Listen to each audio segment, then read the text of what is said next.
waxaa maanta deegaanka ilmada ee ka tirsan gobolka Gabiley lagu caleema saaray caaqil Qaasim Sheekh Cumar Xaaji Xuseen oo ka mid noqon doona caaqilada gobolkani Gabiley waxaana caleema saarka ka soo qayb galay wasiirka wasaaradda warshadaha Shacayb Maxamed Muuse iyo wasiirkii hore ee wasaaradda warshadaha Abiib Diiriye Nuur iyo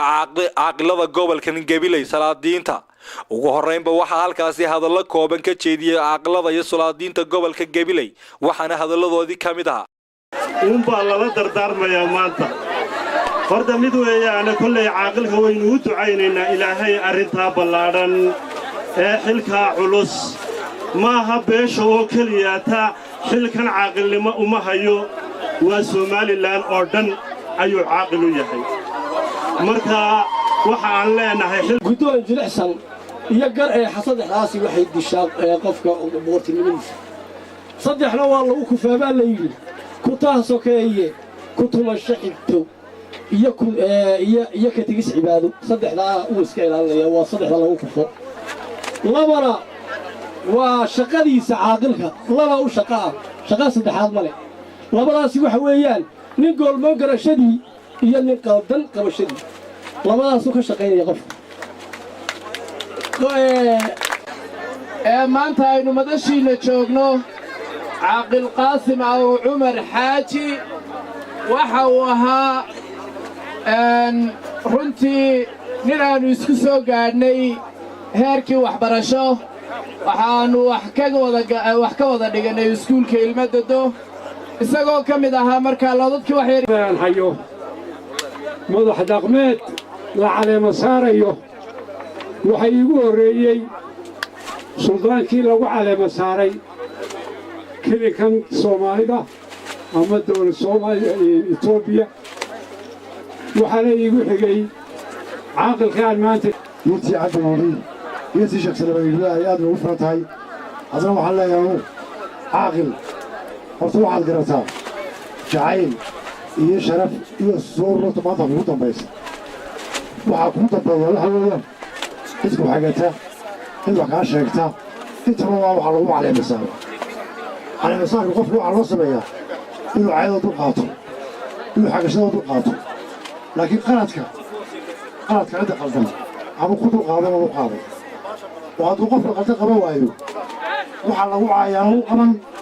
waxa lagu xamaynaa uu qaban inta ka bacdi waxa weeyi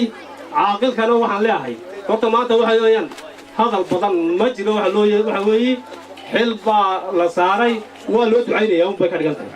waxaan leeyahay caaqilkana ilaahay xilka lagu egmaday kii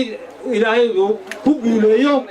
waan ku darayaa oo kii shaqsan waa yiri baan aniguna si tixraacaya mar saddexaad ee ahaa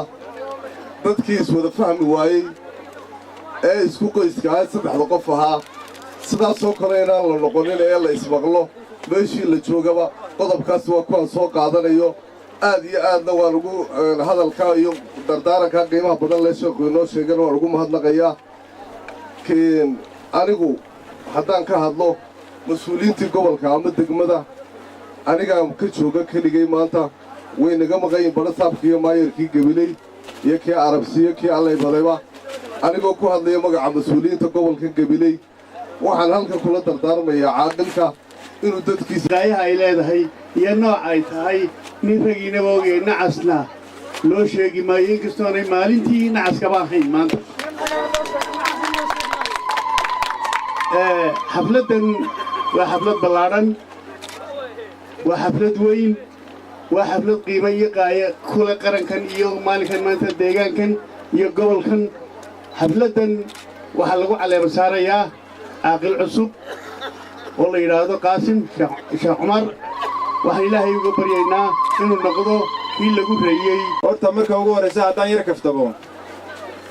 degmada Gabiley intii ay degmada ahayd waxay xukumi jirtay degmooyin waqtigaa tuulooyin ahaa laakiinse maanta degmooyin ah marka la leeyahay hal xooleeyo degmada waxaa la yidhaahdaa degmooyinkii ka go'ay waxa tarto oo gacanta ugu weyn ha siiso cidda xooleynaysa waxaan soo jeedin lahaa horta reer Cali Xareed oo dhan inay xooleeyaan reer Cali Xareed oo dhani inay xooleeyaan oo reer badeedna inta ugu weyn bixiyaan reer badeedna inta ugu weyn inay bixiyaan waa waajib waayo waxay la mid yihiin degmada inta badan caaqil cali atan reer kulanaynta qaybta labaad ha bixiyaan beeshan saddexaad ee maaragtay caaqilka caleema saarteen inta baaqiga ha bixiyaan oo ay maaragtay u soo hadhaan reecaynaashi waxba la saari iyo haweenka iyo dadweynahaas sharafle noo soo booqday assalaamu calaykum waraxmatullaahi wabarakaatu guuleed cali ibraahim guuleed ilka case tifiga caalamiga SBC gobolka Gabiley